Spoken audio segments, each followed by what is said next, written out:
Well, hey y'all, today we're going to make something scrumptious for the big game. Want to? This is a dried beef dip. It's out of my cookbook. And I was trying to think when I was getting all this out, how long I've been knowing about this recipe.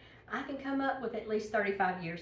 It is a keeper, obviously. So what I have is 2 blocks of cream cheese. These are very, very soft. And I'm going to add 1 cup of sour cream. In that goes. And I have my oven that's preheating to 350 even as we speak. Okay, now to this I'm going to add I have 2 containers. I've lost my mind today, y'all. 2 containers of dried beef. Now I'm not going to add any salt. The main recipe calls for salt. I'm not going to add any because this stuff is salty. And what I have done before, if I knew I was going to be serving this to somebody, let me get something else here, to somebody that had a salt issue, I have washed the dried beef and dried it off so they could have some too.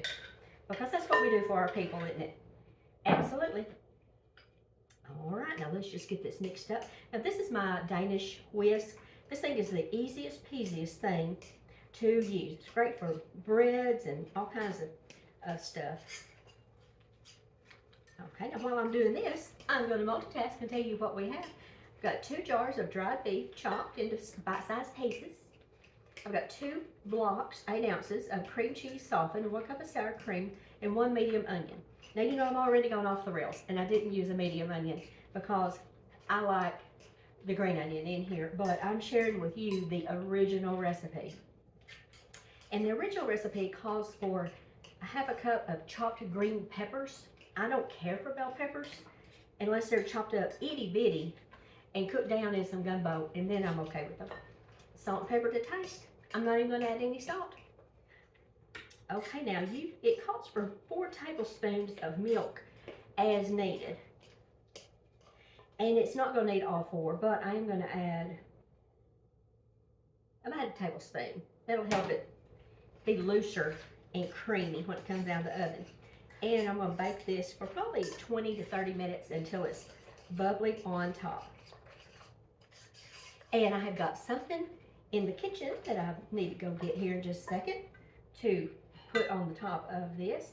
I'll tell you something, y'all. I appreciate all of y'all that have ordered my cookbook. Y'all just tickled me to death.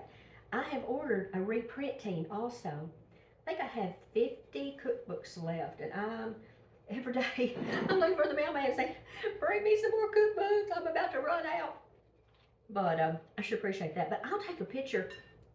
What I did, y'all, whenever I was putting this thing together, in the table of contents or in the back, you know, where you look up the recipes, I put things in categories like warm appetizers, cool appetizers, chicken, beef, you know, just things like that, because I wanted something that I could easily, well, I wrote a cookbook for myself. I wrote it the way I want a cookbook to look. And so that's what I did. But I'll take a picture so y'all can kind of see some of the recipes that are in it. And it is gluten-free, but I didn't write that on the title or anything because I just did not. So, all right, there we go. How easy peasy was that? All right, I'm going to go get the little goody that we're going to put on top. I'll see y'all back in just half a split second.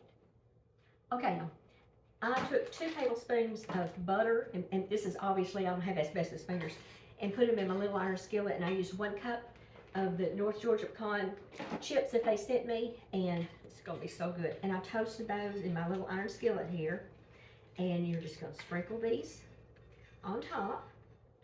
Now, if you have someone that has nut allergies, you obviously wouldn't put nuts on top of it, but it just does give it just such a good little flavor.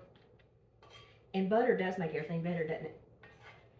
Okay, now we're going to bake this uncovered for about, like I said, 20 or 30 minutes. So let's get everybody kind of evenly distributed over here. Okay. There we go. I cannot hardly wait. Okay, I'm going to get this cleaned up. I'm going to put this in the oven. I'll see you when it comes out. So, y'all hang on. Okay, y'all, this was in the oven for about 25 minutes, and it's still warm, but obviously I can touch it, so it's not scalding hot. I'm gonna have mine with these gluten-free crackers. My husband is gonna have wheat thins with his. So, oh boy, I wish you could smell this house. The green onions just smell so delicious when they are baking, don't they? I love it. Love it, love it. Oh boy. Looky there, looky there. Oh my gosh. It's gonna be delicious, y'all. Just give us a little bite. Let me show you what this kind of looks like. Can you see that? I'll put a better picture too. But let's just get us a little bite of this. It's gonna be delicious.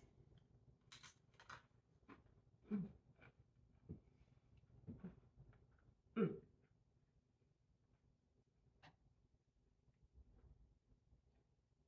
Y'all, this is some, honest to Pete, the best dip ever. If you make this, you will love it. I do recommend not adding extra salt the first time you make it because it is just a touch salty. But then, you know, we don't really eat a lot of salt, so don't go by me. You go by you and your taste bud. All right, y'all. I will attach the recipe to this. On Facebook, it'll be up there, and on YouTube, it'll be down there. And I'll put a link to the North Georgia pecan people. If you use Kim24, you'll get 10% off your order. I'm not sponsored. I'm not getting paid. I don't get any commission, but I'm honored that they thought enough of me to send me that cute as a button subscription gift box. So you can scroll back and see all those delicious things. And let me tell you, that peanut brittle, y'all, is addictive and it's so delicious. All right, y'all. I hope your team wins. I am dressed appropriately. No matter who wins, I am wearing the colors of the winning team. So I'll see y'all next time. And y'all go do something fun.